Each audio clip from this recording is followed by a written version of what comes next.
Assalamualaikum warahmatullahi wabarakatuh. Selamat berjumpa kembali teman-teman dengan channel YouTube Tatar Kahuripan.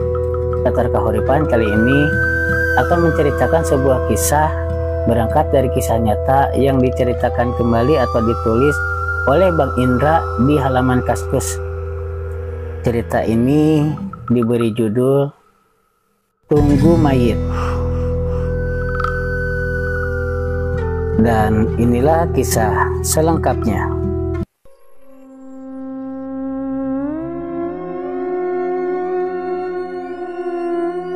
Sore itu, aku tengah melepas lelah di atas rincak di teras rumahku setelah seharian bekerja di sawah milik Mbah Jo.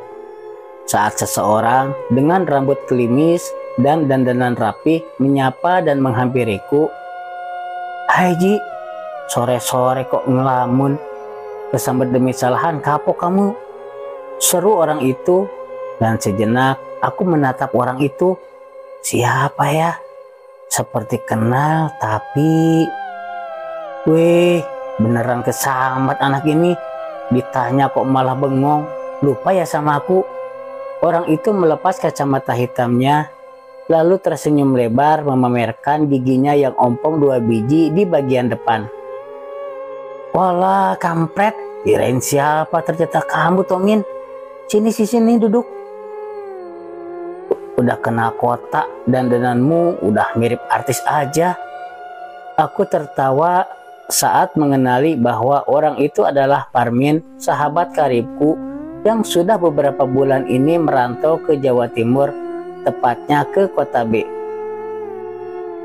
Dan kamu baru 5 bulan gak ketemu, masa udah lupa sama aku?" Parmin memukul bahuku pelan, lalu ikut duduk di sebelahku. "Enggak loh, dandananmu itu yang bikin aku pangling. Beruntung aku masih ingat dengan gigi ompongmu itu." Aku masih belum bisa menahan tawaku. Dan tahu temennya datang, boya dibikinin kopi apa? Gimana gitu? Malah ngungkit-ngungkit gigi ompong. Parmin pura-pura bersungut-sungut sambil mengangsurkan bungkusan plastik yang dibawanya. Setelah kubuka, ternyata isinya berupa kopi, gula, teh, serta 2 bungkus rokok putih. "Wah, udah sukses kamu ya. Pakai bawa-bawa beginian segala loh. Jadi ndak enak aku. Sementara tak bikinin kopi dulu ya." Aku pun beranjak membawa bungkusan itu ke dalam lalu menyeduh secangkir kopi untuk sahabat kentalku itu. "Nih kita ngopi-ngopi dulu sambil bernostalgia. Sudah lama tuh kita ndak ngopi bareng.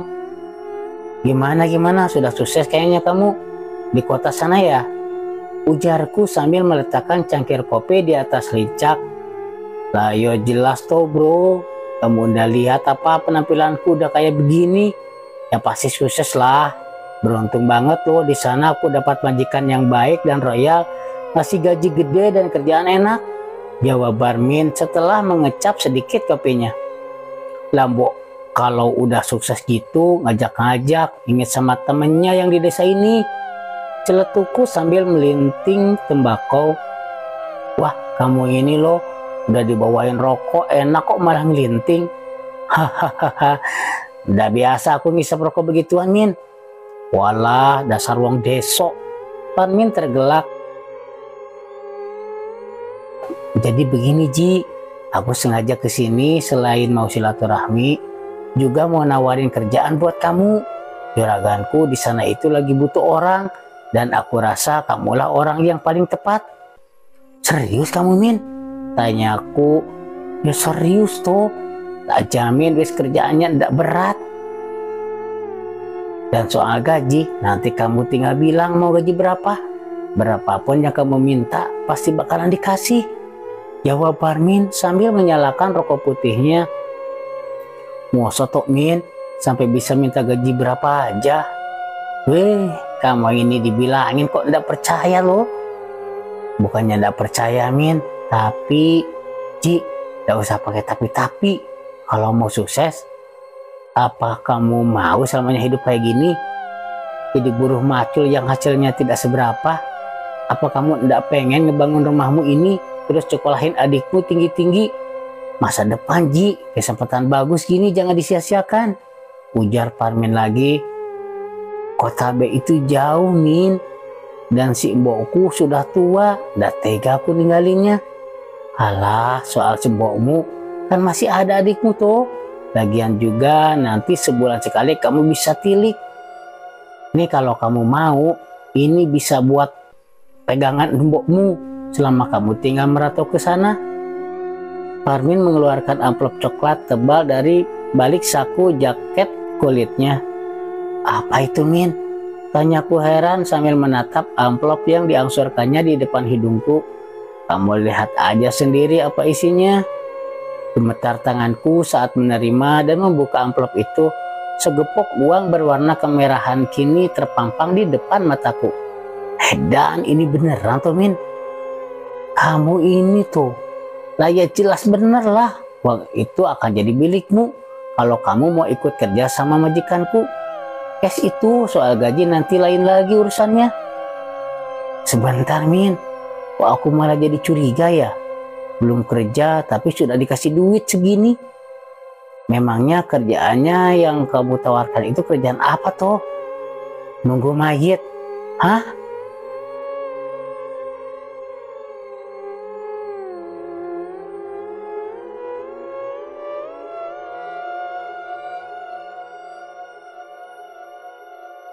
Dan ini rumah apa keraton Min? Aku benar-benar tak bisa menahan rasa kekagumanku saat sore itu telah tiba di depan sebuah bangunan yang megah di pinggiran kota B. Setelah mempertimbangkan dan mendengar penjelasan dari Parmin, akhirnya aku memutuskan untuk menerima tawaran kerja dari sahabatku itu. Gus, ojo ngisi-ngisi nih aku. Ini kota Ji, biasa wae, ojo gumunan. Parmin memperingatkanku sambil menekan sebuah tombol yang berada di tiang beton di samping pintu gerbang. Tak lama pintu gerbang besar yang terbuat dari besi itu bergerak membuka kembali. Aku berdecak kagum tak ada orang yang membuka gerbang itu. Jelas pintu gerbang ini bergerak dengan sendirinya. Sudah, jangan kebanyakan bengong, ayo masuk, seru Parmin sambil mencolek pundakku. Aku pun mengikuti langkah Parmin memasuki halaman rumah megah yang sangat luas itu. Benar-benar seperti istana, halaman luas itu dikelilingi oleh taman-taman yang menghijau dengan aneka tanaman hias, serta beberapa kerangkeng besar berisi anjing-anjing berbulu hitam dengan tubuh sebesar anak sapi. Binatang-binatang yang terlihat buas ini nampak diam menatapku dengan pandangan yang sanggup mendirikan bulu romaku. Beberapa mobil yang nampak mengkilap terparkir di tengah-tengah halaman. Pilar-pilar beton berukir dengan ukuran sepelukan orang dewasa nampak berdiri kokoh menyangga bangunan megah itu. Cahaya lampu yang terang benderang menerangi setiap penjuru bangunan. Meski begitu, entah mengapa aku merasakan sesuatu yang sangat suram. Rumah semegah itu terlihat sangat sepi dan menyeramkan. Parmin terus berjalan memasuki bangunan megah itu dengan aku yang mengekor di belakangnya. Sebisa mungkin aku menahan rasa kekagumanku melihat seisi ruangan yang serba gemerlapan, guci-guci antik, lukisan-lukisan yang aku yakin itu karya seniman terkenal, lampu-lampu kristal yang menggantung di langit-langit, dan 3 orang yang duduk diam di atas sofa mewah sambil menatap tajam ke arahku, membuatku merasa bahwa kedatanganku ke tempat ini adalah sebuah keputusan yang salah. Seorang laki-laki berusia sekitar 40-an duduk bersilang kaki sambil merentangkan kedua tangannya pada sandaran sofa panjang yang didudukinya. Seorang lagi juga laki-laki yang berusaha sedikit lebih muda dari laki-laki pertama nampak asik menikmati rokok serutu di sela-sela jari tangannya. Dan orang terakhir seorang gadis yang mungkin seumuran denganku hanya menatapku tanpa sedikit pun mengulas senyum. Benar-benar sebuah sambutan yang sangat dingin.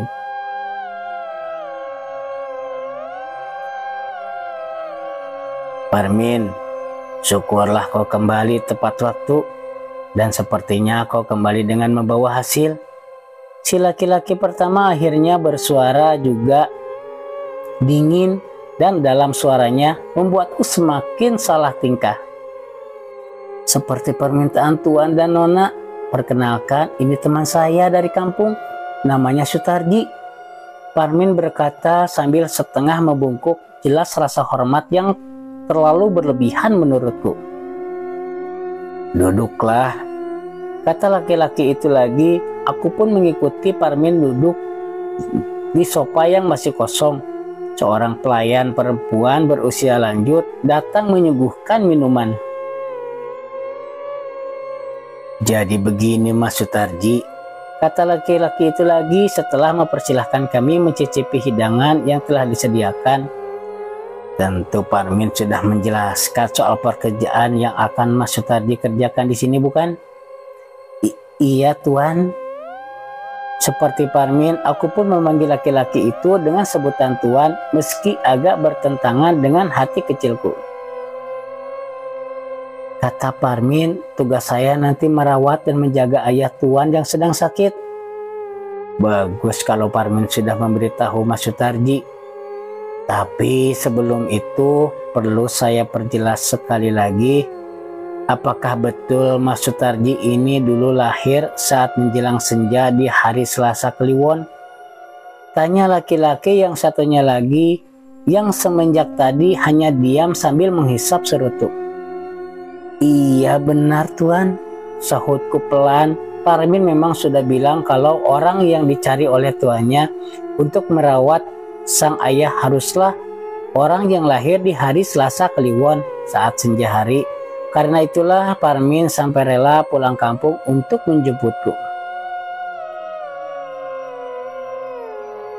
Kalau begitu, tak ada yang perlu saya jelaskan lagi, Mira. Si laki-laki pertama menoleh ke arah si gadis yang sejak tadi hanya diam.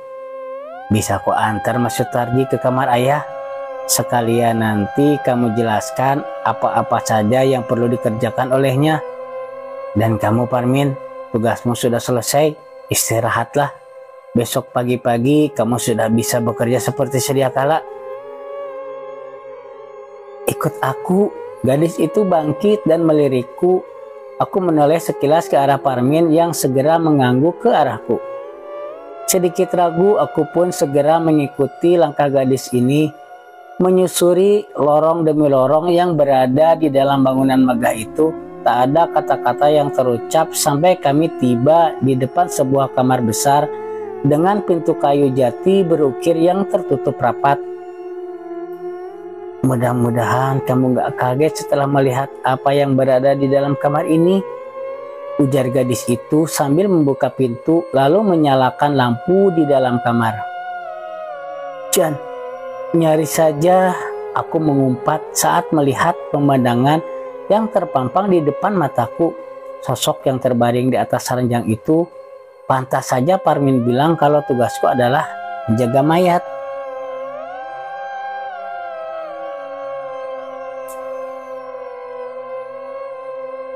Itu ayahku, ayah kami bertiga tepatnya.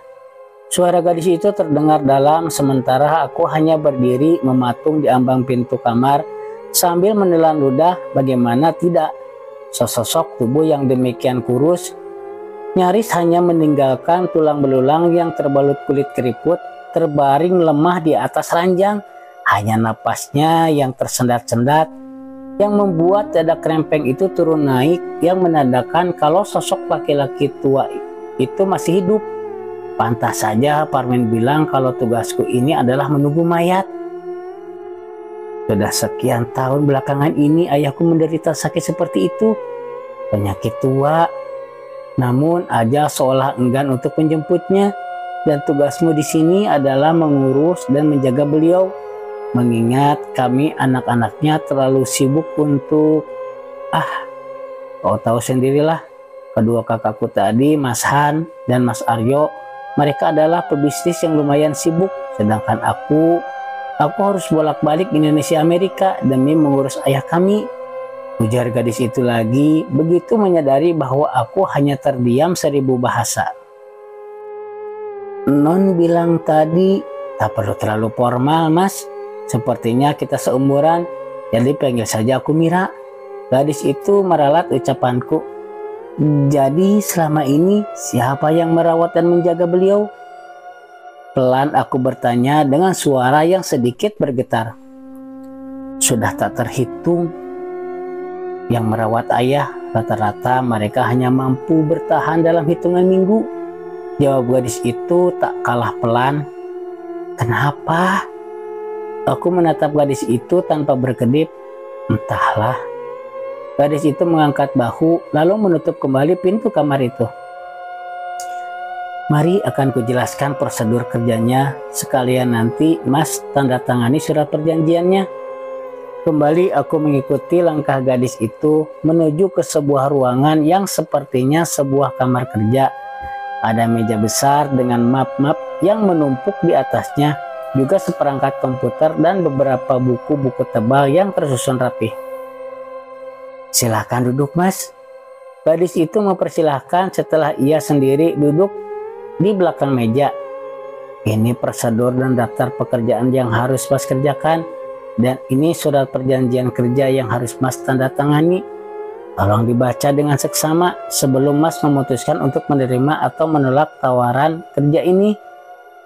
Mataku menyipit, menelusuri kata demi kata yang tertulis di lembaran-lembaran kertas itu. Sepertinya cukup mudah hanya merawat dan menjaga orang sakit seperti biasanya, memandikan, menyuapi, dan dahiku mengernyit saat membaca barisan ketiga dari daftar pekerjaan yang harus aku lakukan. Menyuapi si sakit dengan darah ayam cemani setiap malam Jumat.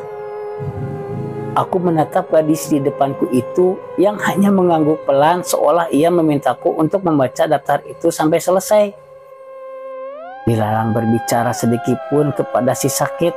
Apapun yang dikatakan oleh si sakit, abaikan, jangan sekali-kali ditanggapi atau dijawab, apalagi sampai mengatakan kalimat ya atau semacamnya. Aku menggumamkan kalimat yang membuatku semakin terheran-heran itu. Kembali aku menatap gadis yang duduk di hadapanku itu. Ia hanya diam, tak memberi respon sama sekali, membuatku kembali mengalihkan pandanganku pada lembaran-lembaran kertas di tanganku. Lembaran terakhir yang merupakan surat perjanjian kontrak tak kalah aneh dengan daftar pekerjaan yang telah kubaca sebelumnya. Tanda tangan atau belum, sepertinya aku tak bisa mundur lagi karena aku sudah menerima sejumlah uang yang sebelumnya dititipkan kepada Parmin. Ada resiko yang bukan hanya aku saja yang akan menanggungnya, tapi juga keluargaku jika aku sampai membatalkan niatku untuk bekerja di tempat ini. Sebuah jebakan ya, dan aku sepertinya tak bisa mundur lagi, desisku sambil meletakkan kertas-kertas itu di atas meja. Hanya untuk mengantisipasi Mas, agar ya aku tahu dan sedikit banyak aku mulai bisa meraba keluarga macam apa yang tinggal di rumah ini. Tukasku sedikit ketus. Jadi gadis itu menegakkan punggungnya dan menatapku tajam. Sebelum aku menyanggupi, aku punya beberapa pertanyaan yang harus dijawab dengan jujur. Tak perlu ada rahasia-rahasia lagi, karena toh aku sudah terlibat dalam masalah di keluarga ini. Hanya untuk mengantisipasi Nona agar aku tak sampai melakukan kesalahan-kesalahan dalam bekerja nanti, ujarku dengan tegas. Gadis itu menyandarkan punggungnya di sandaran kursi. Untuk ukuran orang desa sepertinya Mas Sutarji ini termasuk orang yang cerdas. Aku hanya diam menunggu lanjutan kata-kata dari gadis itu. Sebenarnya tak ada tawar-menawar dalam perjanjian ini, karena aku tahu, karena aku sudah terjebak dan tak bisa menolak lagi. Tapi jika aku tak diberi kesempatan untuk mengetahui apa yang ingin ku ketahui, maka aku juga tak bisa menjamin pekerjaan yang aku lakukan bisa berjalan seperti semestinya, tegasku. Baiklah, ujar gadis itu setelah berpikir sejenak. Apa yang ingin Mas Sutarji tanyakan? Siapa sebenarnya ayah Nona? Pelaku pesugihan? Penganut ilmu hitam? Atau pengemban kutuk? Potong gadis itu dengan tegas. Pengemban kutuk? Kini aku yang terheran-heran. Kutukan turun-temurun dari nenek moyang kami yang telah diturunkan dari generasi ke generasi selama entah sudah berapa ratus tahun, semacam ilmu hitam yang tak bisa dibuang atau dihilangkan, hanya bisa diturunkan kepada keturunannya. Dan selama ilmu itu belum bisa diwariskan, maka si pengemban kutuk tidak akan bisa mati. Dan parahnya, kutukan itu tak bisa diwariskan selama si keturunan tidak menyatakan kesediaannya. Kutukan macam apa itu?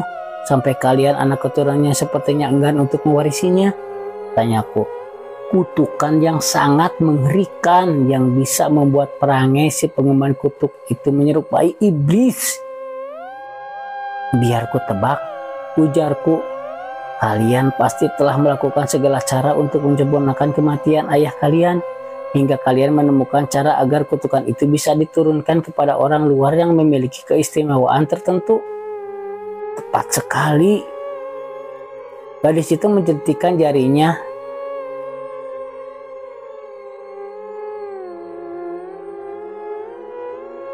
Bocah julung caplok yang lahir di hari Selasa Kliwon, tapi tetap saja selama bocah julung caplok itu tak menyatakan kesediaannya, kutukan itu tak akan pernah bisa diturunkan. Karena itu dalam perjanjian dikatakan agar Mas Sutarji jangan pernah menjawab apapun yang dikatakan oleh ayah. Sebentar, aku menyela. Kalau niat kalian itu ingin mencari penerus dari kutukan itu, kenapa di surat perjanjian justru ditulis syarat yang seperti itu? Sebenarnya, gadis itu kembali menegakkan punggungnya. Aku sendiri yang menulis surat perjanjian itu tanpa sepengetahuan kedua kakakku. Mereka berdua yang memiliki ide untuk menjebak orang agar bisa menjadi penerus kutukan itu. Tapi aku sebagai seorang wanita, hati kecilku mengatakan kalau itu bukanlah hal yang baik. Jadi tanpa sepengetahuan kedua kakakku, aku menukar surat perjanjian yang telah kami sepakati sebelumnya. Jadi karena itu penunggu mayit yang sebelum-sebelumnya gagal menjadi penerus kutukan, tanyaku. Ya, aku tak ingin mencelakai orang hanya demi kepentingan pribadi kami, Mas.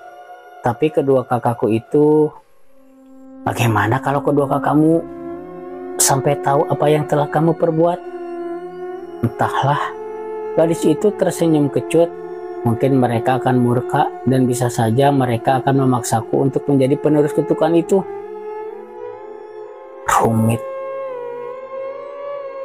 Intrik dalam sebuah keluarga yang dipenuhi dengan misteri dan kutukan.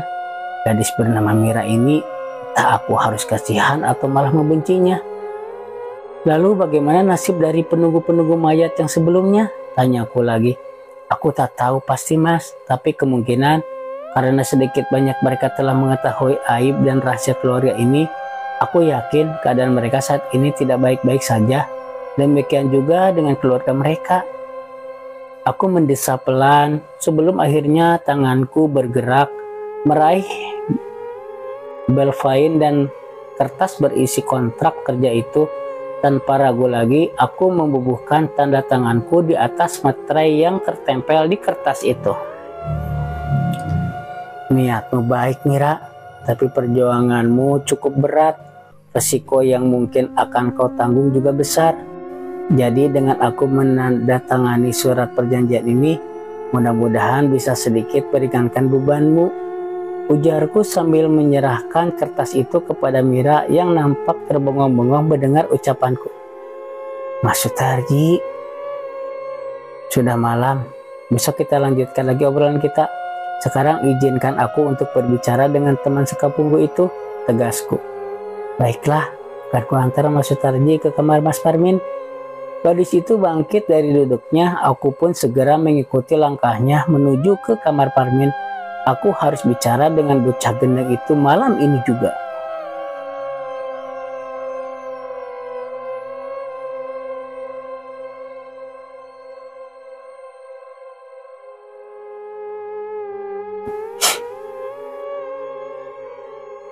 Hei, apa yang? Parmin berseru tertahan saat tiba-tiba aku menerobos masuk ke dalam kamarnya, menyambar remote yang tergeletak di atas meja, lalu mematikan pesawat televisi yang sedang ditontonnya. Beri aku penjelasan yang masuk akal sebelum tanganku terlanjur menghajarmu, dengusku sambil ikut duduk di sofa panjang yang diduduki oleh laki-laki itu. Penjelasan? Parmin nampak bingung. Suara deheman dari ambang pintu kamar membuat laki-laki itu menoleh. Ternyata Mira masih berdiri di sana. Sepertinya gadis itu sedikit ragu antara ikut masuk dan mendengarkan pembicaraan kami berdua atau meninggalkan kami bicara berdua saja. Masuklah, mungkin nanti aku juga masih butuh penjelasan darimu juga, ujarku ketus meski masih nampak ragu. Toh akhirnya gadis itu ikut masuk dan duduk bersama kami. Jadi Non Mira sudah menjelaskan semuanya ya? Parmin nampak salah tingkah. Belum semuanya. Dan aku masih butuh alasanmu kenapa kau membawaku kemari, ujarku lagi. Hahaha, santai bro, jangan tegang begitu. Kamu pasti tahu alasanku mengajakku kemari. Semua ini demi Non Mira. Parmin tertawa sumbang seolah ingin memecah suasana kekakuan di antara kami bertiga. Demi aku? Kini Mira yang terlihat keheranan. Ya sepertinya aku memang harus menceritakan semuanya dari awal. Parmin meraih bungkus rokoknya yang tergeletak di atas meja, mengeluarkannya sebatang lalu menyulutnya. Jadi begini Ji, sambung Parmin setelah menghembuskan asap bernikotin itu dari mulutnya. Aku sudah cukup lama bekerja dan mengabdi di keluarga ini. Jadi sedikit banyak aku juga tahu masalah yang dihadapi oleh Tuan Han, Tuan Aryo dan Nona Mira.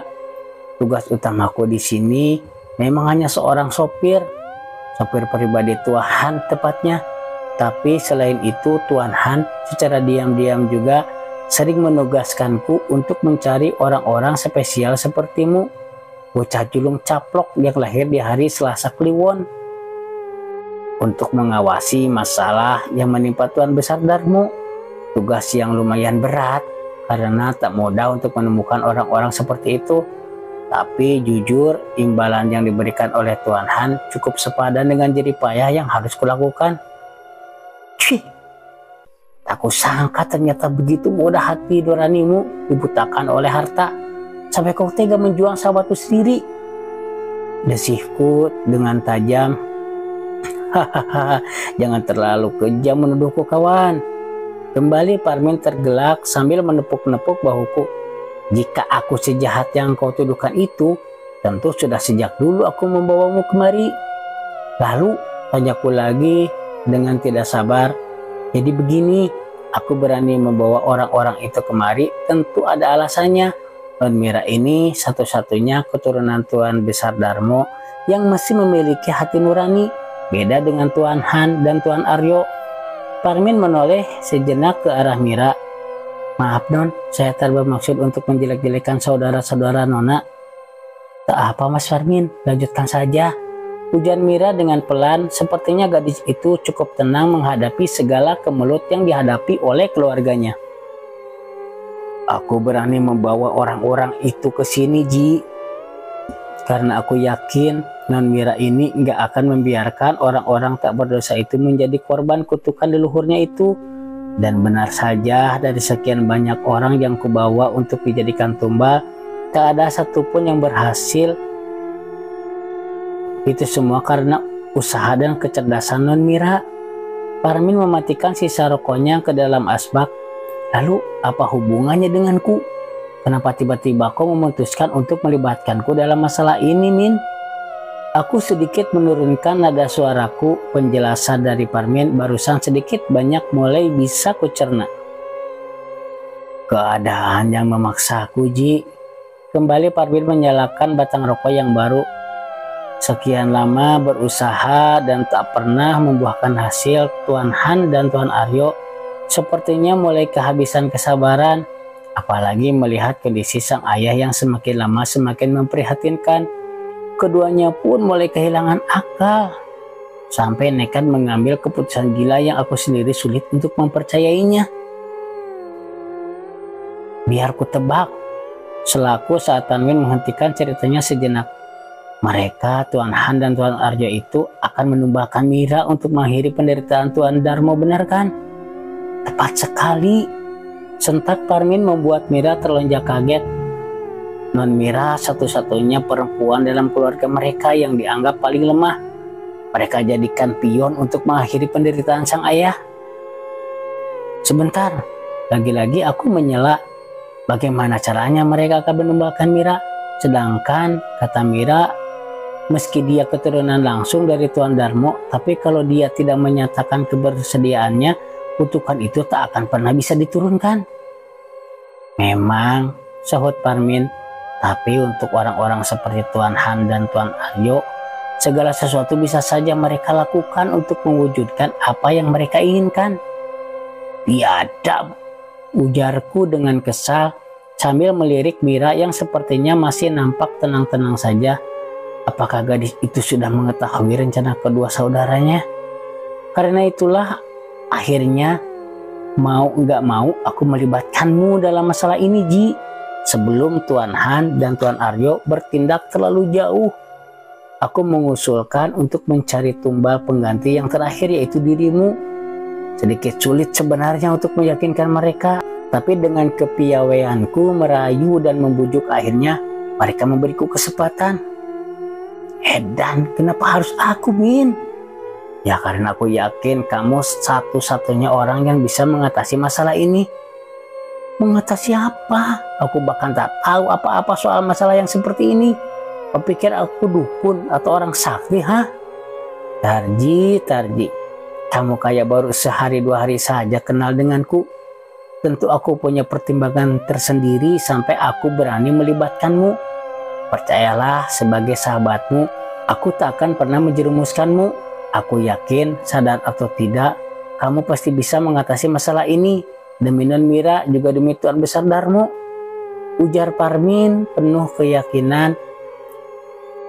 Aku terdiam sejenak. Sahabatku yang satu ini memang susah ditebak sifatnya. Pun demikian, sedikit banyak aku bisa mempercayainya karena selain kami sudah berteman sejak kecil, Parmin juga aku kenal sebagai sahabat yang bisa dipercaya. Mas Sutarji, suara lembut Mira membuyarkan lamunanku. Aku tak memaksa Mas Sutarji untuk melakukan semua ini. Kalau seandainya keadaan tidak memungkinkan, lebih baik Mas Sutarji mengikuti jejak calon tumbal pengganti yang sebelum-sebelumnya. Soal kutukan itu mungkin memang sudah menjadi takdirku untuk menjalaninya. Sejenak aku menghela napas. Tega juga rasanya kalau harus membiarkan gadis sebaik Mira menjadi korban dari keserakahan saudara-saudaranya.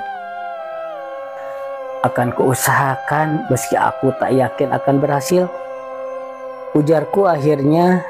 Tapi Min, beri aku satu alasan lagi kenapa kau begitu yakin aku akan berhasil mengatasi masalah ini. Kebetulan aku juga cuma satu alasan, Ji. Kembali Parmin menyulut sebatang rokoknya. Dari sekian banyak bocah julung caplok yang pernah kubawa kemari, hanya kau satu-satunya bocah julung caplok yang belum pernah diruat. Hanya itu? Tanyaku menandaskan.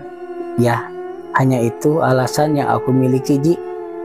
Baiklah kalau begitu. Untuk sementara, kukira cukup perbincangan kita kali ini.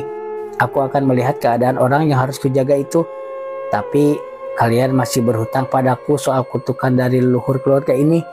Aku ingin mengetahui kisah lengkapnya dari awal sampai akhir. Itu juga nanti kalau aku berhasil melaksanakan tugasku ini. Segera aku bangkit dan melangkah keluar dari kamar itu. Mas, masih sempat kedengar suara Mira yang mencoba menahanku, namun aku sengaja tak mengacuhkannya. Percayalah Non, kali ini saya yakin saya tak salah memilih orang. Samar-samar kudengar suara Parmin.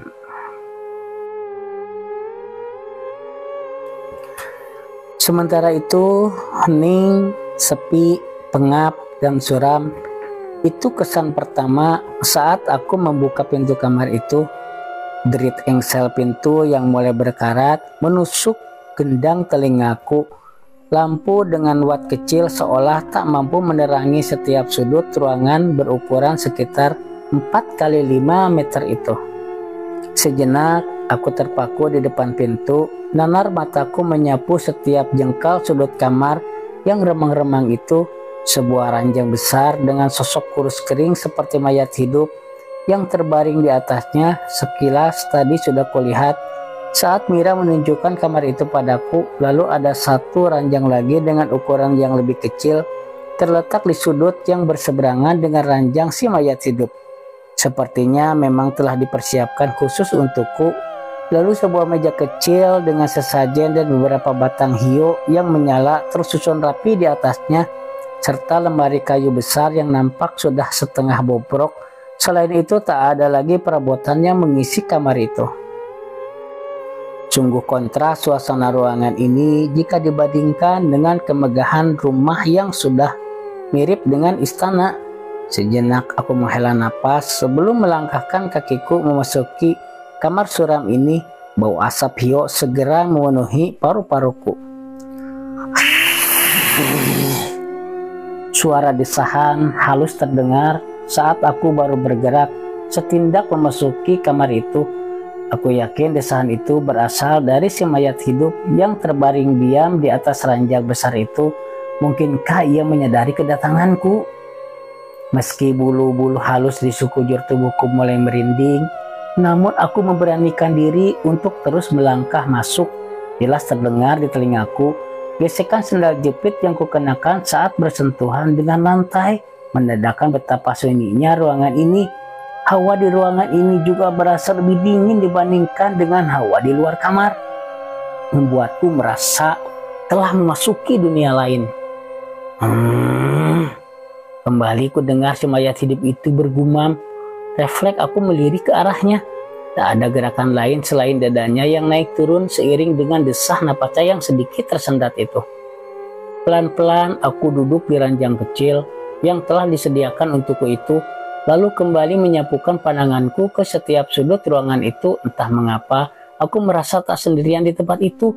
Bukan hanya si mayat hidup yang menemaniku, tapi aku merasa ada makhluk lain yang sedang mengamatiku, menunggu saat yang tepat untuk... Tidak, aku tak boleh berpikir yang macam-macam. Gumamku dalam hati berusaha untuk menenangkan diriku sendiri. Jujur rasa takut jelas kurasa saat ini, dan itu wajar. Siapa yang tak merasa takut berada di tempat seperti ini ditemani oleh orang yang sedang sekarat, yang seharusnya sudah mati sejak dulu. Kreket, kret. Aku tersentak saat suara berkeriat itu menyapa telingaku.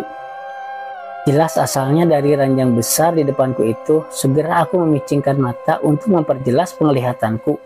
Ranjang besar itu nampak bergetar, meski si mayat hidup yang terbaring di atasnya masih terlihat diam tak bergerak.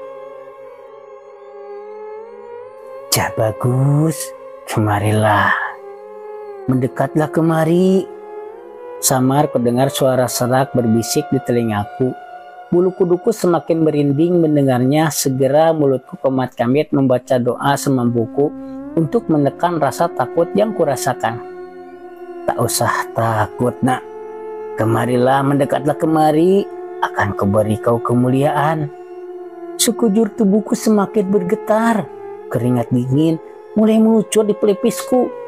Apalagi saat kurasakan hawa dingin yang pelan-pelan merambat dari telapak kakiku, lalu semakin naik ke sekujur tubuhku. Lalu entah dari mana datangnya, seperti ada kekuatan yang memaksaku untuk berdiri dan melangkah mendekat ke ranjang besar di mana ada si mayat hidup yang masih berbaring diam itu. Tidak, ini tak mungkin. Hati kecilku memberontak, kesadaranku masih pulih sepenuhnya. Bahkan aku masih ingat wanti-wanti dari Mira agar jangan sekali-kali menyahuti setiap suara yang kudengar di ruangan ini. Tapi kekuatan tak kasat mata itu seolah telah menguasai ragaku dan memaksaku untuk mendekat dan semakin mendekat ke arah ranjang besar itu. Bagus, mendekatlah Cak Bagus. Kemarilah.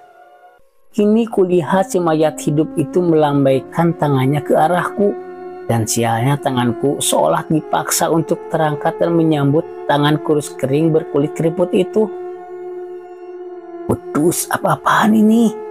Umpatku sambil sekuat tenaga mencoba melawan kekuatan tak terlihat yang memaksa tangan dan kakiku untuk bergerak semakin mendekat ke arah sosok si mayat hidup itu. Hihihihi. Akhirnya suara serak itu kembali terdengar membisik di telingaku dan kakiku juga semakin dipaksa untuk melangkah ke depan sampai jarak antara ujung jari tanganku yang terangkat ke depan tinggal beberapa senti saja dengan tangan kurus keriput itu. Udus, aku mengumpat sejadi-jadinya sambil mencoba mempertahankan tanganku agar tak sampai bersentuhan dengan tangan kurus kering keriput itu. Tap, tiba-tiba aku rasakan sebuah tepukan di bahuku yang disusul dengan sebuah bisikan pelan. Belum saatnya kawan, tunggu beberapa malam lagi sampai datang malam Jumat yang bertepatan dengan malam bulan purnama.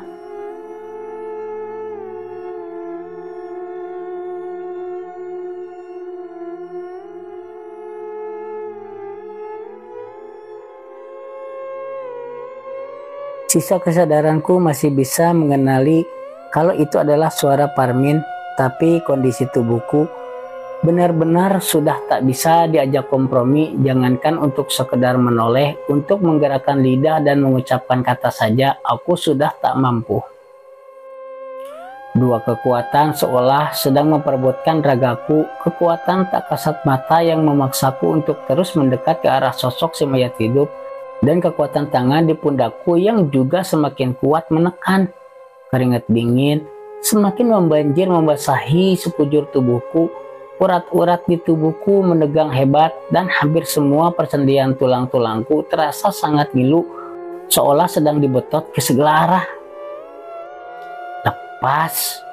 Kembali suara Parmin terdengar disertai dengan tepukan keras di bahuku.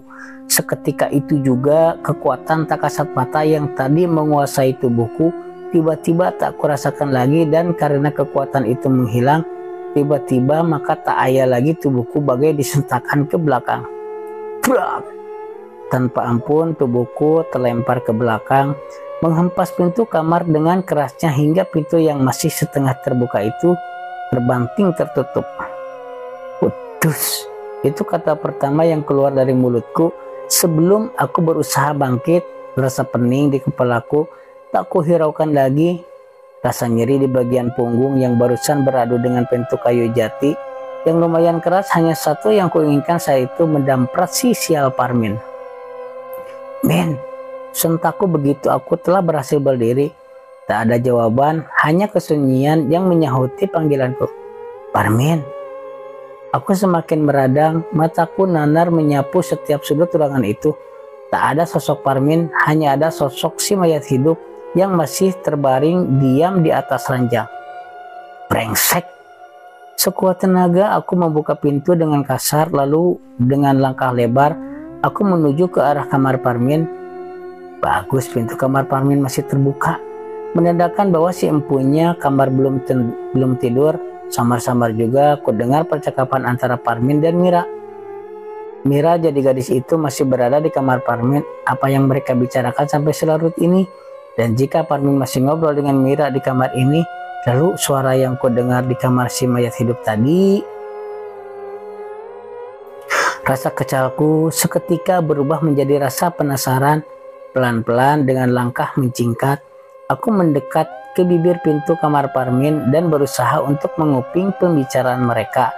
Namun sepertinya aku harus menelan kekecewaan, karena setelah sekian menit aku menguping, tak ada percakapan penting yang menyangkut diriku ataupun pekerjaanku di rumah ini. Mereka hanya membicarakan masalah pekerjaan. Bisa seakrab itukah Parmin dengan majikannya? Rasa curiga mulai menelusup ke dalam benakku. Sadar bahwa tak ada gunanya lagi aku menguping, maka aku pun segera masuk ke kamar Parmin tanpa mengetuk pintu ataupun mengucapkan salam, membuat kedua orang itu terkejut. Loh Ci, kirain sudah tidur, sapa Parmin sambil menggeser posisi duduknya. Besok aku mau pulang saja, Min, ujarku pelan sambil duduk di sebelah laki-laki itu, sementara Mira yang duduk agak jauh dari kami hanya menatapku dengan pandangan heran. Kenapa? Tak kalah heran Parmin juga menatapku. Sepertinya aku nggak sanggup menerima pekerjaan ini, ujarku lagi. Sejenak Parmin terdiam sambil tetap menatapku dengan tatapan penuh selidik. Apa yang terjadi? Coba ceritakan dulu, jangan langsung ngambil keputusan seperti itu. Ingat risiko yang harus kau terima jika kau sampai membatalkan kesanggupanmu. Kembali rasa kesal membuncah di hatiku. Andai tak ada Mira, pasti sudah kucaci maki si Parmin ini. Enteng saja dia ngomong begitu, seolah tak merasa bersalah telah menyeretku ke dalam masalah ini. Biar ku buatkan kopi, Mas. Mira menyela, sepertinya gadis itu justru lebih memahami beban yang aku rasakan. Terbukti, sebagai seorang majikan, ia tanpa sungkan menawarkan diri untuk menyeduhkan kopi untuk kami. Tanpa memperdulikan Mira yang telah beranjak ke sudut kamar di mana sebuah dispenser air panas berada, aku lalu menceritakan semua kejadian ganjil yang baru saja ku alami. Jadi begitu ya? Parmin mengangguk-anggukkan kepalanya seolah telah memahami apa yang aku ceritakan. Aku tak menyangka akan secepat itu dia bereaksi. Tapi tenang saja Ji, ini hanya permulaan dan kamu sudah berhasil melewatinya. Jadi tak perlu ada yang dikhawatirkan lagi. Aku yakin apapun yang mengganggumu pasti tak akan berani lagi untuk macam-macam denganmu. Tenang gundulmu itu, sungutku kesal. Kamu gak merasakan apa yang aku rasakan, makanya bisa ngomong begitu. Coba kamu, hehehe. Iya, aku paham. Parmin terkekeh-kekeh membuatku semakin kesal. Gini aja, untuk malam ini biar aku temani kamu berjaga di kamar tuan besar. Tapi urungkan niatmu untuk pulang besok bagaimana? Kembali aku terdiam mencoba menimbang-nimbang tawaran Parmin barusan. Sepertinya tak ada salahnya kalau dicoba daripada aku harus mengambil resiko besar dengan membatalkan kesanggupanku kepada keluarga aneh ini. Baiklah, ujarku akhirnya, tapi dengan syarat nanti kamu jelaskan soal kejadian yang kualami tadi. Deal, ujar Parmin sambil berdiri. Kita ke kamar tuan besar sekarang. Aku memang akan menjelaskan soal suara yang kau dengar tadi. Sepertinya itu sebuah petunjuk. Boleh aku ikut Mas? Tanya Mira yang telah selesai menyeduh kopi. Tidak Non, Non Mira masih ingatkan kejadian kemarin saat Non Mira masuk ke kamar tuan besar? Jawab Parmin dengan tegas. Tapi Mira tak melanjutkan kata-katanya. Sepertinya ada yang ditakutkan oleh gadis itu. Percayakan saja semua pada Tarji. Pokoknya selama Tarji belum berhasil, tak ada seorang pun keturunan tuan besar yang boleh mendekati tuan besar. Bisa fatal akibatnya Non, ujar Parmin lagi. Baiklah, aku mengerti Mas. Mira menoleh ke arahku. Aku berharap banyak padamu Mas. Dan maaf kalau aku sudah banyak merepotkanmu. Aku hanya tersenyum kecut menanggapi ucapan itu. Ya sudah, lebih baik Non Mira sekarang kembali ke kamar Ji. Itu kopinya kita bawa saja ke kamar tuan besar. Sama aku tak bawa ini. Parmin mengambil sebuah papan catur dari dalam lemari. Ngapain pakai bawa papan catur segala? Tanyaku dengan heran. Nanti juga kamu akan tahu apa gunanya. Ya sudah yuk kita ke sana. Kasihan tuan besar kalau terlalu lama ditinggal sendirian. Jadilah malam itu aku ditemani oleh Parmin berjaga di kamar si mayat hidup. Dan apa yang kudengar dari laki-laki itu saat kami tengah asik bermain catur di depan kamar si mayat hidup benar-benar membuatku tercengang.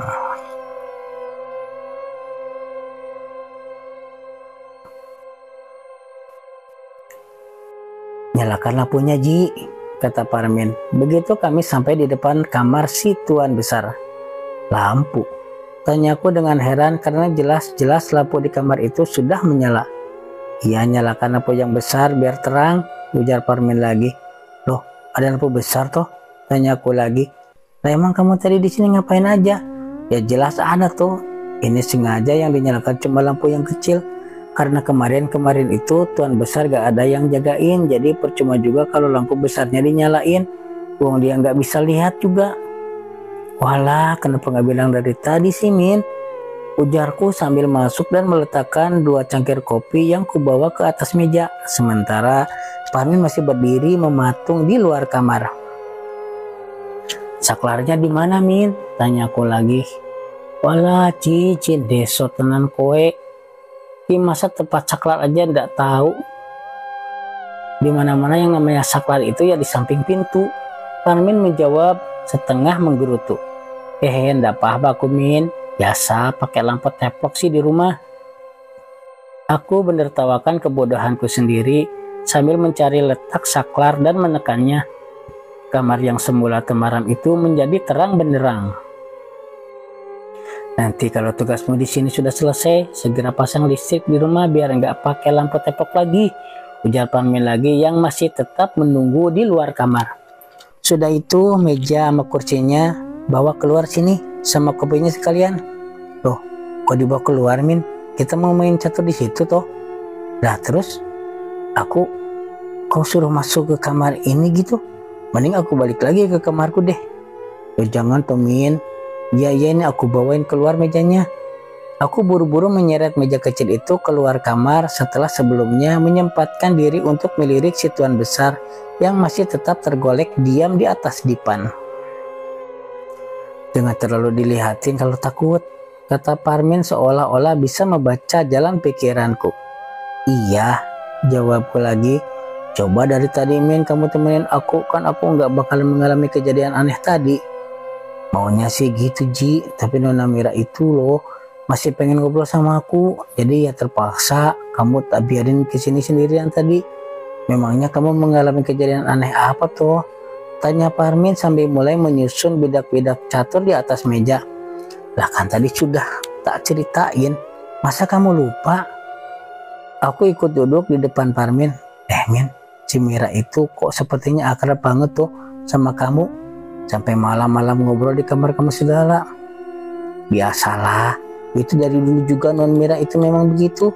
Beda sama kakak-kakaknya, aku sama dia itu udah seperti teman aja. Malah kadang kami main catur berdua di kamarku sampai pagi. Dan beruntung banget kamu, Min. Tapi kamu gak pernah macam-macam kan sama dia?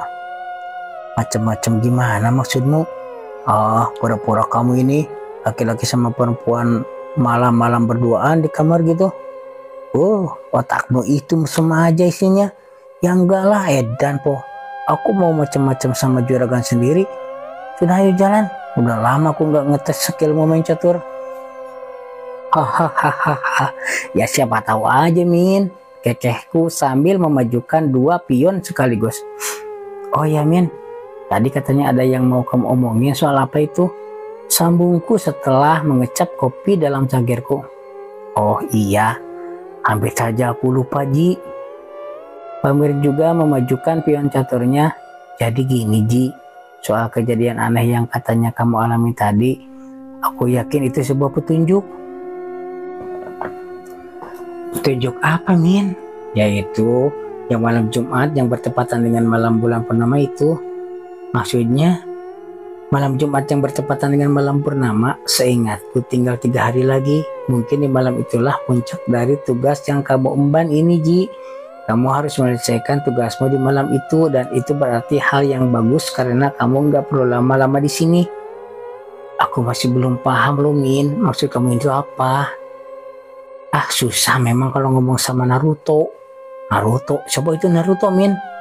Ya kamu itu ngomong sama kamu itu sama kayak ngomong sama Naruto. Harus dijelaskan sampai sejelas-jelasnya. Baru bisa paham. Aku nggak ngerti, Min. Iya, Ding. Aku lupa. Kamu kan nggak punya TV ya di rumah. Jadi nggak kenal sama Naruto. Asem nih kamu. Ngeledek terus. Hahaha. Nggak kok. Jadi intinya itu begini loh, Ji.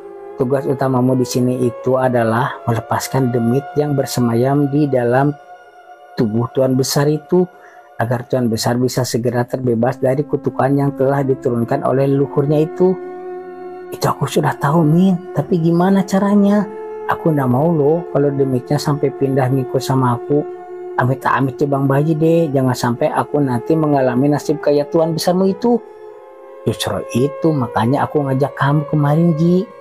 Kenapa harus aku, Min? Kan aku sudah bilang kamu bocah julung caplok yang belum diruat. Apa hubungannya, Min? Ini loh, Le, Jah bagus. Sebagai seorang bocah julung caplok yang belum diruat, jiwamu itu masih menjadi milik. Kau tahulah siapa dia. Nah, saat nanti demit yang ada di dalam tubuh Tuan Besar itu memaksa mau mengambil alih ragamu, dia yang memiliki jiwamu itu pasti tak akan tinggal diam. Jadi intinya malam Jumat nanti aku ingin mengadu demit dalam Tuan Besar itu dengan dia yang menjadi pemilik jiwamu itu. Paham tidak? Kudus, jadi secara tidak langsung kamu mau mempertaruhkan jiwaku gitu, Min? Hahaha, tenang aja, Ji. Aku yakinnya dia si pemilik jiwamu itu pasti akan menang dan demit tanah seberang itu akan musnah. Demit tanah seberang. Intinya gini, Ji, dia yang menjadi pemilik jiwamu itu merupakan raja dari segala raja demit di tanah Jawa ini. Sedangkan demit yang bersemayam dalam tubuh Tuan Besar asalnya dari tanah seberang. Bisa dibilang ia cuma tamu di tanah Jawa ini. Sebagai tamu kan sudah seharusnya menghormati si tuan rumah. Kalau anda bisa menghormati dan menghargai si tuan rumah, apalagi sampai bikin ulah hendak mengambil paksa apa yang menjadi milik si tuan rumah, ya siap-siap saja untuk dimusnahkan. Begitu intinya, Ji. Sejenak aku terdiam, mencoba mencerna kata-kata Parmin yang terkesan bertele-tele itu. Dan setelah kupikir-pikir, ide dari Parmin ini adalah ide paling gila yang pernah kudengar. Urusan sama demit kok dibuat main-main begini, sampai mempertaruhkan nyawa orang lain lagi. Kamu masih waras kan, Min? Tanyaku akhirnya. Jangan sembarangan menuduhku, Ji. Kau pikir aku main-main apa? Ide ini sudah kupikirkan matang-matang, bahkan aku sudah mempertimbangkan sejak lama. Pokoknya percaya deh sama aku, kita pasti berhasil demi Non Mira, Ji. Apa kamu anda kasihan kalau nanti Non Mira sampai mengalami nasib kayak bapaknya itu? Kamu ini, Mira, kamu khawatirkan, tapi justru aku yang mau kau jadikan korban. Teman macam apa kamu ini? Udah, gak usah protes lagi. Pokoknya kamu ikuti saja apa yang aku katakan tadi. Kamu bakal menjadi orang yang paling kaya di Kedung Jati. Kamu sudah minta bayaran tinggi toh sama Non Mira. Enggak tuh, aku cuma minta bayaran sesuai UMR saja. Wah, iya toh kue Jiji. Dikasih jalan buat dapat duit besar kok malah. Alah, sudah, gak penting soal duit. Yang paling penting nanti malam Jumat aku harus ngapain. Ya wis lah, gampang kalau soal itu. Nanti malam Jumat tepat tengah malam kamu langgar saja tuh semua pantangan yang sudah dibilang sama Non Mira. Dan selanjutnya, boom, semua masalah ini akan selesai. Kamu bisa pulang dengan hati tenang atau tetap kerja di sini juga enggak apa-apa, nanti biar aku yang bilang sama Non Mira. Lagi-lagi aku terdiam. Semua kata-kata Parmin itu seolah enteng banget dia mengucapkannya. Andai aku tak mengenal Parmin luar dalam, tentu aku langsung minggat dari rumah terkutuk ini. Tapi aku tahu siapa Parmin. Di balik sifatnya yang selengean itu, dia termasuk orang yang paling bisa aku percaya. Jadi sepertinya aku tak punya pilihan lain. Hatiku sudah mantap dan yakin malam Jumat nanti aku siap menanggung segala risiko dari pekerjaanku ini.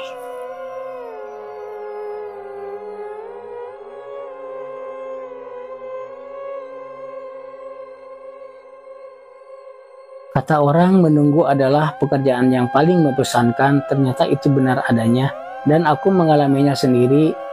Sekarang menunggu datangnya malam Jumat yang tinggal 3 hari lagi terasa seperti menunggu turunnya hujan di musim kemarau. Waktu terasa begitu lamban berjalan. Meski sebisa mungkin aku telah berusaha untuk menyibukkan diri. Tugas yang diberikan oleh Mira sebisa mungkin aku laksanakan dengan sebaik mungkin, tak ada yang kelewat. Aku berharap dengan itu maka semua akan berjalan dengan baik-baik saja. Tapi aku salah. Hal-hal yang tak kuharapkan, kejadian-kejadian jagal dan tak masuk akal semakin sering aku alami. Dari suasana hati yang selalu tak nyaman, bisikan-bisikan aneh yang sering terdengar, sampai teror mimpi buruk yang selalu datang mengganggu tidurku. Beruntung Parmin selalu setia menemaniku berjaga setiap malam. Dan dari dialah aku banyak belajar. Jangan sampai pikiran kosong, katanya. Lalu abaikan saja jika ada hal-hal yang berasa mengganggu atau kejadian-kejadian janggal dan tak masuk akal. Begitu selalu Parmin berpesan kepadaku. Aku pun hanya bisa pasrah dan mengikuti semua saran-saran darinya. Sudah kepalang basah dan hanya dia satu-satunya yang bisa kupercaya di dalam rumah terkutuk ini. Hingga waktu yang ditunggu akhirnya tiba. Tak seperti biasanya, Kamis pagi Parmin menyempatkan diri untuk menemuiku dan mengajakku ke kamarnya. Ternyata sudah ada Mira juga di sana. Khusus untuk hari ini kamu libur, Ji, ujarnya. Libur bagaimana maksudmu? Tanyaku tak mengerti. Ya libur gak kerja, jadi hari ini semua tugas-tugas yang diberikan kepadamu oleh Non Mira tak perlu kau lakukan. Kau cukup duduk manis di kamarku ini. Boleh nonton TV atau dengerin musik atau apa saja. Kalau lapar itu di bufet juga sudah ada makanan dan kopi. Rokok juga ada 2 bungkus tuh di laci meja. Pokoknya kamu di sini saja, jangan kemana-mana sebelum aku pulang, kata Parmin lagi. Sejenak aku merasa kurang yakin dan menoleh ke arah Mira. Gadis itu mengangguk. Meski dari sorot matanya aku menangkap sedikit ada keraguan. Jam berapa kamu pulang? Tanyaku lagi pada Parmin. Gak tentu sih, tapi sebelum tengah malam aku pasti sudah pulang kok. Ingat, pokoknya sebelum aku pulang jangan pernah keluar dari kamar ini, apapun yang terjadi. Meski belum paham sepenuhnya dengan apa yang dikatakan oleh Parmin, toh akhirnya aku mengiyakan saja semua ucapannya. Setelah berbasa-basi sebentar, Parmin pun pergi meninggalkanku sendirian di kamar ini. Demikian juga dengan Mira. Praktis aku kini sendirian di kamar yang lumayan mewah ini. Ya, kamar ini cukup mewah untuk ukuran Parmin yang hanya seorang sopir. Sudah mirip sebuah kamar hotel, meski aku belum pernah tahu seperti apa yang namanya kamar hotel. Dilengkapi dengan AC dan ranjang besar yang jika diduduki atau dipakai tidur bisa mantul-mantul, spring bed kalau nggak salah namanya. Lalu ada TV gepeng yang layarnya selebar layar tancap menempel di dinding. Sebuah lemari gantung yang kata Parmin namanya king set berisi beraneka makanan dan cemilan. Lalu dispenser yang bisa mengeluarkan air panas, tawar, dan dingin. Ada juga kulkas, lalu seperangkat sofa lengkap dengan meja kacanya. Bahkan ada kamar mandi juga di dalam kamar itu. Bedan rumahku di kampung yang hanya berdinding gedek. Jelas tak ada apa-apanya jika dibandingkan dengan kamar Parmin ini. Pantas saja anak itu betah kerja di sini. Puas mengagumi kamar Parmin, aku lalu duduk di sofa dan menyalakan TV. Luar biasa, suara dan gambar di TV itu sangat bening. Beda dengan TV tetanggaku di kampung yang gambarnya kadang banyak semut dan suaranya sember. Iseng sambil nonton TV, aku menyeduh kopi dan mencari cemilan di dalam lemari. Kapan lagi bisa menikmati fasilitas yang serba mewah begini? Tanpa sadar, aku berangan-angan menjadi orang kaya. Duduk di sofa dengan kaki berangkat ke atas meja, menikmati siaran TV sambil ngopi dan ngemil di dalam ruangan yang dingin dari hembusan udara AC. Iya, sepertinya udara di kamar ini terlalu dingin, membuat rasa kantuk tiba-tiba datang menyerang. Tanpa ragu, aku pun merebahkan tubuhku di atas sofa panjang itu, dan tanpa sadar aku pun terlelap di buai mimpi. Ji, bangun Ji. Aku menggeragap saat merasakan sebuah tepukan di bahuku. Segera kubuka mataku dan mengeliat bangun. Ternyata Parmin telah kembali bersama Mira. Sekilas kulirik jam yang menempel di dinding. Jam 10 malam. Selama itu kah aku tertidur? Sorry Min, aku ketiduran, ujarku malu-malu. Ya ndak apa-apa, malah bagus kok, jadi kamu ndak keluyuran kemana-mana. Sekarang kamu siap-siap, sudah hampir tengah malam ini, kata Parmin. Siap-siap, tanyaku dengan heran. Halah, apa kamu lupa toh malam Jumat? Aduh, tanpa sadar aku menepuk jidatku. Kemewahan kamar Parmin membuatku lupa kalau aku sedang menghadapi masalah yang gawat. Kenapa? Parmin menatapku dengan heran. Min, sepertinya aku belum siap, malah ketiduran sampai malam gini. Gimana dong? Udah, nggak usah dipikirkan. Yang penting ikuti saja semua kata-kataku nanti. Sudah, ayo kita ke kamar Tuan Besar. Alhamdulillah lebih baik Non tunggu di sini saja atau kembali ke kamar Non. Duh, si Parmin ini main perintah saja kepada majikannya. Enggak Mas, aku mau ikut, Mira berkata pelan namun tegas. Tapi non, Mas, aku tak mau lari dari tanggung jawab. Meski Mas Parmin begitu yakin rencana ini akan berhasil, tapi aku harus ikut memastikan. Dan Mas Tarji, kalau sekiranya nanti keadaan tak memungkinkan dan membahayakan keselamatan sampean, tolong jangan diteruskan. Aku yang seharusnya menanggung semua masalah ini, bukan sampean, ujar gadis itu dengan tegas. Sejenak aku dan Parmin saling pandang. Kata-kata Mira barusan sepertinya sudah tak bisa dibantah lagi. Aku pun mengangguk samar ke arah Parmin, tanda bahwa aku kini telah benar-benar siap. Baiklah kalau begitu, kata Parmin akhirnya. Bertiga kami pun akhirnya keluar menuju ke kamar tuan besar. Sambil berjalan, Parmin terus memberi arahan kepadaku.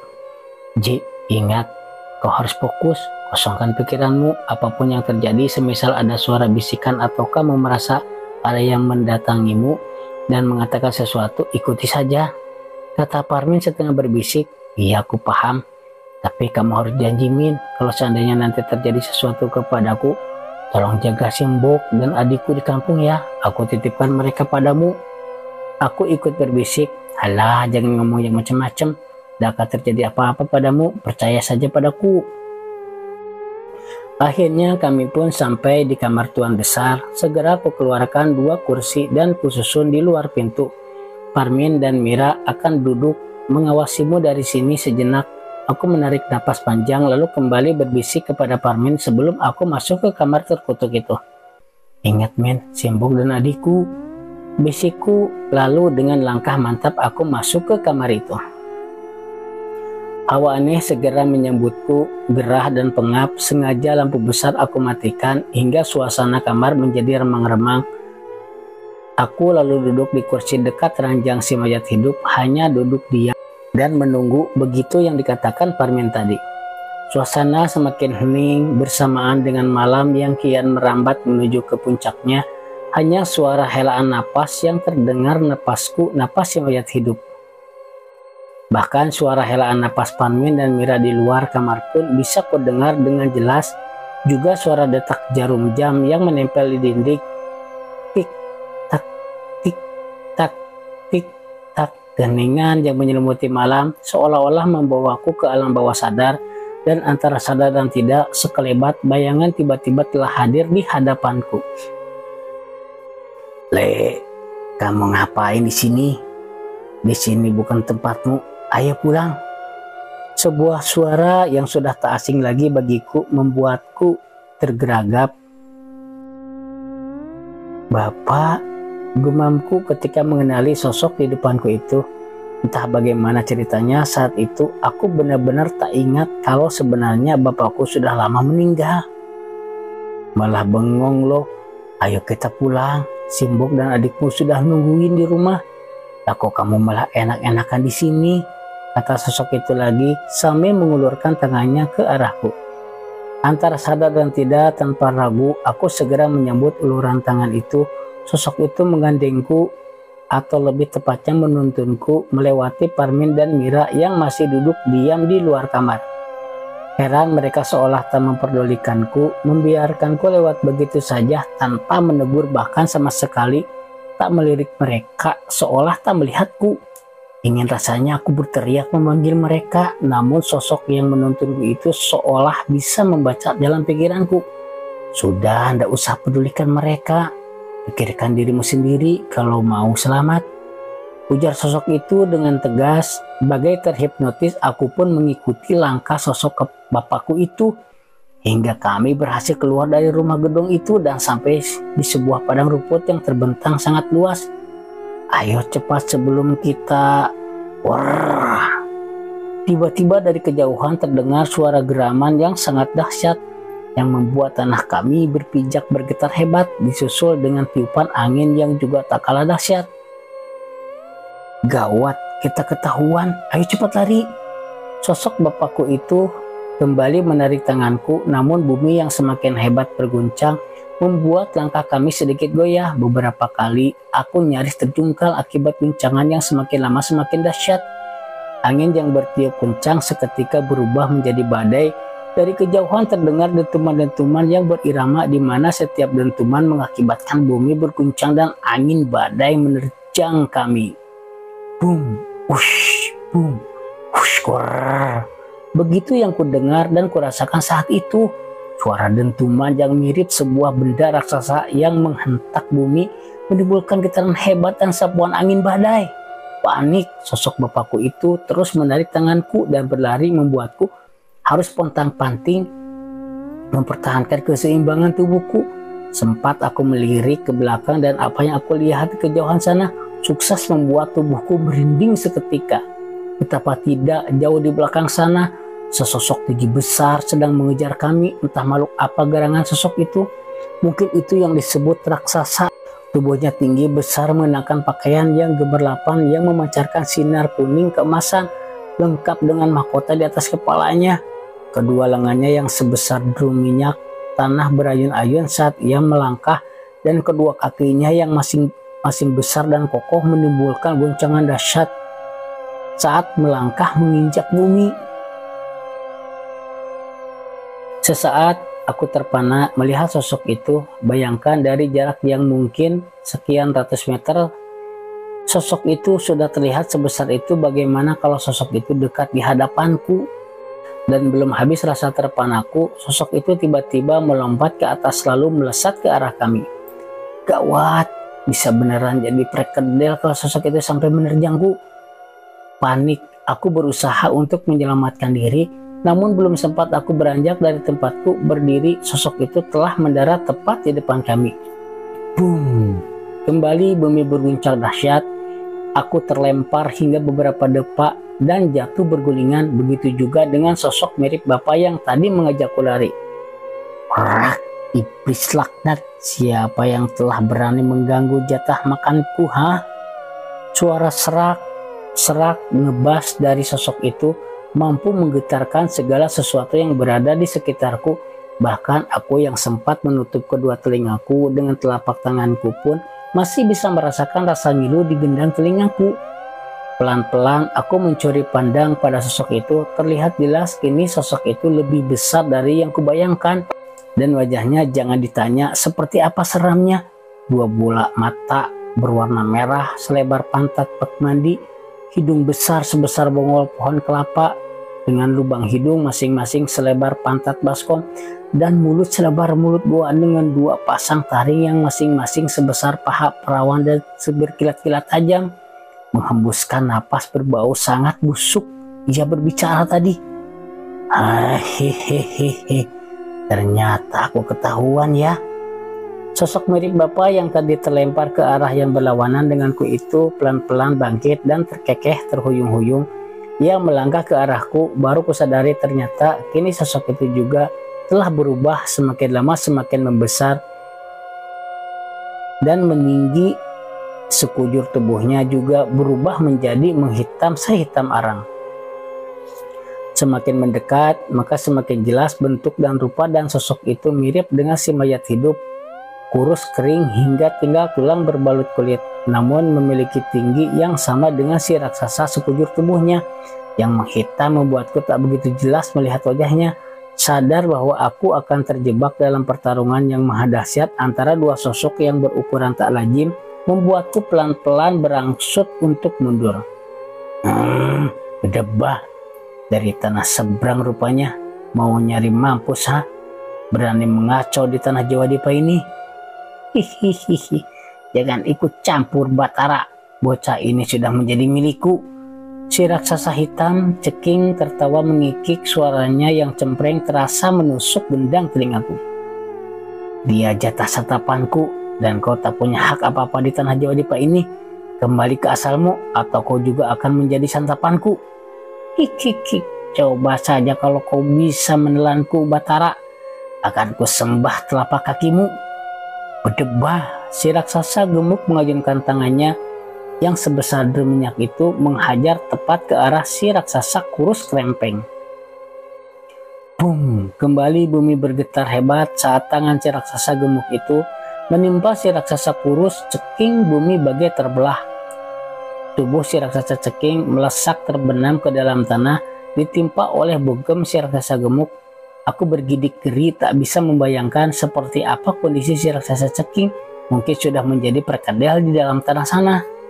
Namun dugaanku ternyata meleset, karena begitu si raksasa gemuk mengangkat tangannya dari dalam lubang bekas pukulannya itu, nampak si raksasa ceking merangkak keluar sambil tertawa terkekeh-kekeh. Begitu berhasil keluar dan berdiri terhuyung-huyung, sosok itu kemudian melangkah tertatih-tatih ke arahku.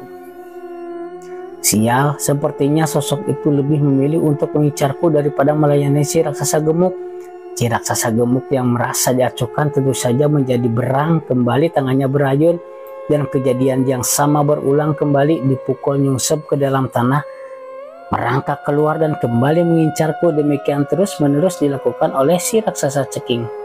Hihihi, lakukan sepuasmu Batara, mungkin kau bisa menyakitiku, tapi kau tak akan pernah bisa membunuhku, kekeh si raksasa ceking sambil kembali melangkah terhuyung ke arahku.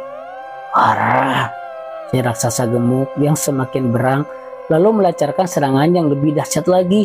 Kali ini tidak hanya memukul tapi juga menendang, menginjak, membanting, melempar, menggigit, dan mencabik-cabik. Namun lagi dan lagi, sehebat apapun serangan si raksasa gemuk, si raksasa ceking masih bisa bangkit dan bangkit lagi. Iblis laknat, emang tidak bisa dianggap enteng kau makhluk tanah seberang. Baiklah, kalau memang kau merasa hebat dan tak bisa dimusnahkan, bagaimana kalau kau kuseret ke istanaku dan kurebus di kawah? Hah? Si raksasa gemuk menggeram marah. Dari mulut dan kedua lubang hidungnya kini menyemburkan api yang segera menghanguskan apa saja yang diterpanya.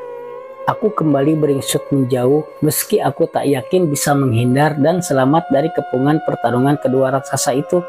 Si raksasa ceking sendiri, begitu nama kawah disebutkan, nampaknya lebih waspada kini. Meski tak balas menyerang, namun terlihat kalau ia mulai menghindari serangan demi serangan yang kian ganas dilancarkan oleh si raksasa gemuk. Sambaran-sambaran api kian gencar menyambar dari mulut si raksasa gemuk, disusul dengan sambaran-sambaran kedua tangannya yang sepertinya berusaha mencengkram tubuh si raksasa ceking. Kedua kakinya yang membawa tubuh besarnya berlarian ke sana kemari mengejar si raksasa ceking, membuat bumi semakin berguncang hebat. Aku yang berusaha untuk menyelamatkan diri sampai terpontang-panting ke sana kemari akibat dari guncangan-guncangan itu. Sesak kian melanda, juga rasa pening di kepala, darah segar mulai mengucur dari kedua lubang hidung dan mulutku. Efek dari guncangan dan terpaan angin badai yang menerpa serta hawa panas dari api yang terus-menerus menyembur dari mulut si raksasa gemuk. Namun aku mencoba terus bertahan, menantikan akhir dari pertarungan sengit ini dan berharap bisa selamat dan kembali pulang. Bayangan Simbok dan adikku di kampung, juga almarhum bapak serta Parmin dan Mira datang silih berganti berkelebat di pelupuk mataku. Seiring dengan kesadaranku yang kian lama kian memudar, mata yang semakin berkunang-kunang membuat pandanganku semakin mengabur, dan sebelum kesadaranku benar-benar hilang, samar-samar masih sempat kulihat si raksasa gemuk melesat terbang ke angkasa sambil menenteng tubuh si raksasa ceking. Dalam cengkeramannya samar juga masih kudengar raungan dahsyat dari si raksasa gemuk. Lalu sesosok bayangan samar mendekatiku dan berbisik pelan di telingaku. Bali yele, neng kene duduk papanmu, Simbok. Dan gelap seketika, aku pun tak ingat apa-apa lagi. Sementara itu, hening, sepi, dan sunyi itu yang aku rasakan saat pertama kali membuka mataku. Sebuah wajah cantik berlinang air mata segera menyambutku, disusul isak tangis yang terdengar pelan. Samar-samar juga kulihat cahaya kemerahan yang berkilat-kilat meniupkan hawa panas di sekitarku. Aku mengerang seketika saat berusaha untuk menggerakkan tubuhku. Rasa sakit dan ngilu terasa menusuk di setiap persendianku. Astarji, syukurlah. Samar-samar kudengar suara wanita yang memelukku sambil menangis. Itu adalah Mira. Syukurlah, sepertinya aku selamat. Apa yang terjadi? Aku meringis menahan sakit sambil berusaha untuk bangkit. Mas Tarji tiba-tiba pingsan tadi, dan sepertinya kamu berhasil, Ji. Terdengar suara Parmin dari arah sebelah kiriku. Aku menoleh ke arah asal suara itu, nampak Parmin tengah berdiri di samping ranjang Tuan Besar. Laki-laki itu sibuk merapikan jasad si mayat hidup dan menutupinya dengan kain jarik. Tuan Besar sudah nggak ada, desis Parmin dengan lirih. Ayah. Suara Mira tercekat, gadis itu bangkit dan melangkah pelan menghampiri ranjang sang ayah. Pelan juga kudengar kembali isak tangisnya. Ikhlaskan kepergian ayahmu, Nun. Mungkin ini jalan yang terbaik buat beliau. Parmin mencoba menambahkan hati sang majikan. Ayah. Sambil terisak, gadis itu membuka kain jarik yang tadi digunakan oleh Parmin untuk menutupi jasad sang ayah. Sejenak gadis itu tertegun, lalu dengan isakan yang semakin jelas terdengar, ia memeluk jasad yang telah kaku itu. Tertatih-tatih aku pun ikut mendekat ke arah ranjang itu. Kuusap punggung gadis yang masih terus menangis sambil memeluk jasad ayahnya itu. Mira, maaf, ini semua salahku. Secara tidak langsung, akulah yang telah membunuh ayahmu. Gadis itu melepaskan pelukannya pada jasad sang ayah, lalu mengangkat wajahnya menatapku lekat-lekat dengan kedua matanya yang masih memanjir. Tidak, Mas. Kau tak salah, aku justru sangat berterima kasih kepadamu. Karena berkat usahamu, akhirnya ayah bisa terbebas dari kutukan yang selama ini membelenggu hidupnya. Benar kata Mas Parmin, mungkin ini merupakan jalan yang terbaik untuk ayah. Meski tak kupungkiri, aku merasa sangat kehilangan. Aku hanya terdiam sambil merenungi apa yang sebenarnya telah aku lakukan. Kejadian yang tadi ku alami seolah-olah hanya terjadi di dalam mimpiku. Mas, kembali ku dengar suara Mira. Bisa tolong kau ceritakan apa yang sebenarnya terjadi tadi? Aku tergagap. Iya, tadi tiba-tiba Mas Tarji jatuh pingsan. Bahkan kami sudah mengira kalau Mas Tarji tadi sudah... Aku juga tak paham. Tadi tiba-tiba ada orang yang menyerupai almarhum bapakku dan mengajakku pergi. Lalu aku pun segera menceritakan semua kejadian tak masuk akal yang barusan aku alami. Jadi begitu ya? Parmin tampak mengangguk. Setelah mendengar ceritaku, beruntung kau masih bisa kembali, Ji. Kalau tidak mungkin hari ini kami harus menguburkan 2 jenazah. 2 jenazah? Kutatap Parmin dengan pandangan penuh tanya. Ya karena orang yang kau kira bapakmu itu adalah iblis yang mencoba menculik dan membawa lari jiwamu untuk selanjutnya menempati ragamu dan menjadikannya budak. Jelas Parmin. Aku bergidik ngeri mendengarkan penjelasan sahabatku itu. Sebegitu mengerikankah kejadian yang telah aku alami tadi? Sampai aku pun nyaris kehilangan nyawaku. Tapi kita patut bersyukur. Biar bagaimanapun akhirnya semua masalah ini sudah bisa teratasi dan sekarang lebih baik kita segera mengurus jenazah Tuan Besar. Ujar Parmin lagi sambil kembali menutup jenazah si mayat hidup dengan kain jarik. Biar ku bangunkan Mas Han dan Mas Yoga dulu. Mereka berdua harus segera mengetahui hal ini. Mira melangkah menuju ke arah pintu bermaksud untuk keluar kamar, namun baru beberapa tindak langkah gadis itu berhenti. Ia nampak seperti mengendus-endus dan membalikkan badannya menatap kami berdua dengan pandangan penuh tanya. Kalian tak mencium bau aneh? Ujar gadis itu. Aku dan Parmin saling tatap, lalu seperti dikomando kami ikut mengendus-endus. Bau ini seperti... Gawat, aku lupa. Parmin buru-buru berjongkok dan melongo ke kolong ranjang, tempat di mana biasanya diletakkan dupa untuk membakar kemenyan. Ya, bau yang kami endus tadi adalah bau asap dupa, dan semakin lama aroma dupa menyesakan dada itu tercium semakin tajam. Lali tenan aku, seharusnya semenjak sore tadi segala macam sesajen dan dupa ini sudah kita singkirkan. Gerutu Parmin sambil tangannya mencoba meraih dupa di bawah kolong ranjang itu. Blegar. Belum sempat Parmin meraih dupa itu, tiba-tiba terdengar suara letupan dan ledakan dari bawah ranjang. Tubuh Parmin yang sedang berjongkok terlempar ke belakang. Dari arah bawah kolong ranjang nampak api mulai menyala. Awalnya hanya kecil, lalu semakin lama semakin membesar, menjabarkan spray dan hordeng yang menjuntai di sisi ranjang. Sial, aku segera berlari untuk mencari air memadamkan api itu. Namun suara Parmin menahanku. Tidak ada gunanya, Ji. Cepat bawa Non Mira keluar. Demikian teriak Parmin. Tapi Min, jangan membantah. Lihat bentuk api itu seperti apa. Lagi-lagi Parmin berteriak memotong ucapanku. Aku terperangah di tengah kobaran api yang semakin membesar. Samar-samar kulihat sosok yang masih sangat jelas kuingat. Ya, sosok raksasa ceking yang tadi bertarung dengan si raksasa gemuk. Namun kali ini dalam wujud api yang berkobar-kobar dan semakin membesar. Sial, kukira iblis itu sudah mampus. Dengusku dengan kesal, sadar bahwa itu bukanlah api sembarang api. Aku segera menarik tangan Mira dan menyeretnya keluar.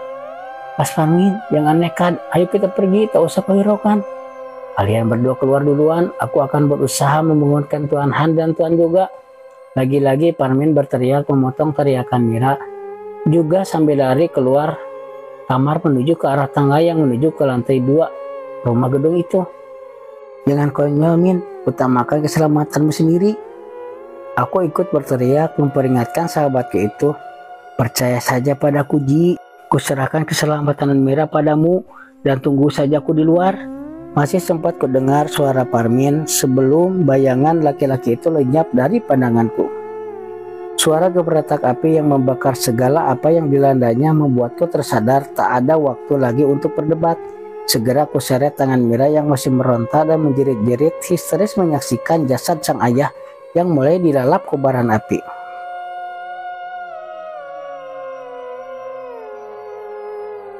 Minggu kemudian, aku tengah duduk di lincak yang berada di teras rumahku sambil membaca koran usang terbitan minggu lalu. Rumah mewah terbakar di kota es menewaskan 3 orang pengusaha ternama. Entah sudah berapa kali ku baca headline berita itu, aku bersyukur namaku sama sekali tak disebut dalam berita itu. Meski sebenarnya aku turut terlibat dalam kasus ini. Masih ku ingat jelas peristiwa seminggu yang lalu itu.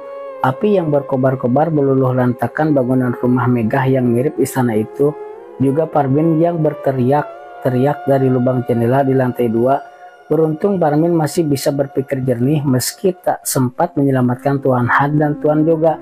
Tapi Parmin masih bisa menyelamatkan diri dengan nekat melompat dari lantai 2 dan jatuh tepat di kolam renang di halaman belakang.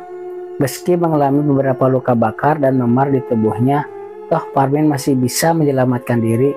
Aku mendongak saat kedengar suara deru mesin dari sebuah sedan merah yang berhenti tepat di depan rumahku. Kedua pengendaranya turun lalu menghampiriku. Mas Tarji, apa kabar? Sapa salah seorang dari keduanya, seorang gadis cantik berambut sebahu dengan lesung pipit di pipi sebelah kanan. Kabar baik Mira, sahutku menyambut kedatangan kedua tamu istimewaku itu. Syukurlah Mas. Tanpa sungkan, gadis itu duduk di sebelahku, sementara Parmin si pengemudi sedan merah itu langsung masuk dan menemui Simboku. Bu, punya kopi enggak? Ah, Parmin, dari dulu sampai sekarang sikapnya masih belum berubah. Rumahku adalah juga rumahnya dan Simboku juga sudah dianggap sebagai orang tuanya sendiri. Bagaimana soal tawaranku kemarin Mas? Ini Mas Tarji sudah benar-benar sehat dan aku sangat membutuhkan bantuan Mas Tarji. Setelah kedua kakakku meninggal dalam peristiwa kemarin itu, tak ada lagi yang bisa membantuku. Mir, ujarku memotong ucapan gadis itu.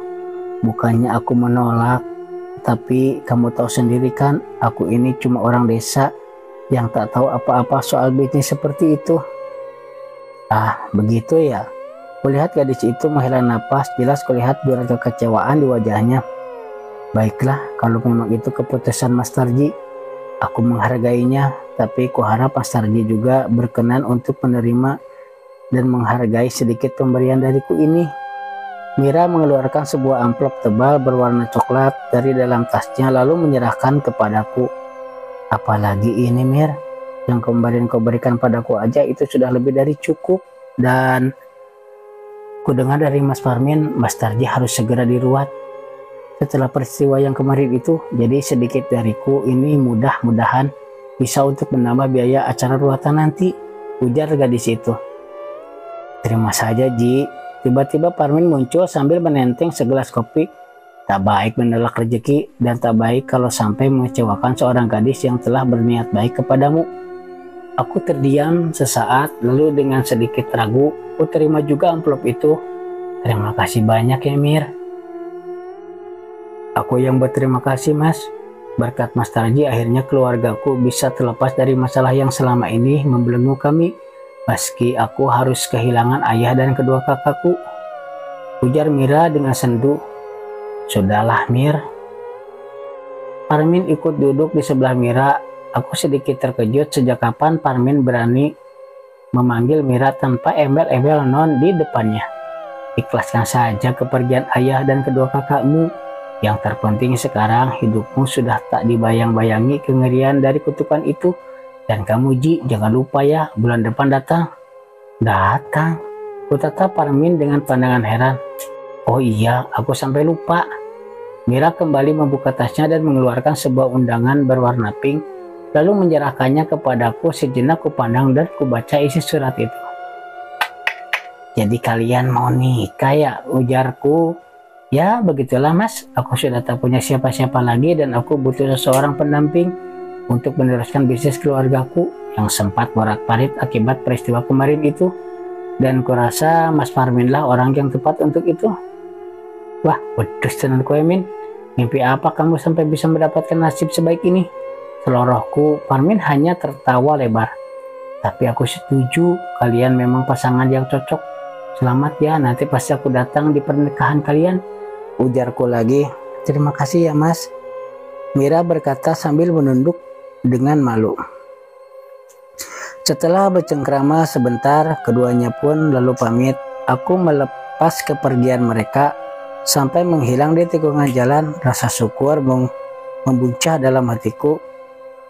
Seorang sahabat telah menemukan kebahagiaannya dan secara tidak semua itu karena aku. Mira, Parmin, semoga kalian bahagia. Selesai. Teman-teman, itulah lengkapnya dari kisah yang berjudul Tunggu Mayat. Tatar Kahuripan pamit mundur. Semoga kisahnya bisa menghibur teman-teman semuanya. Sampai jumpa di kisah-kisah selanjutnya. Wassalamualaikum warahmatullahi wabarakatuh.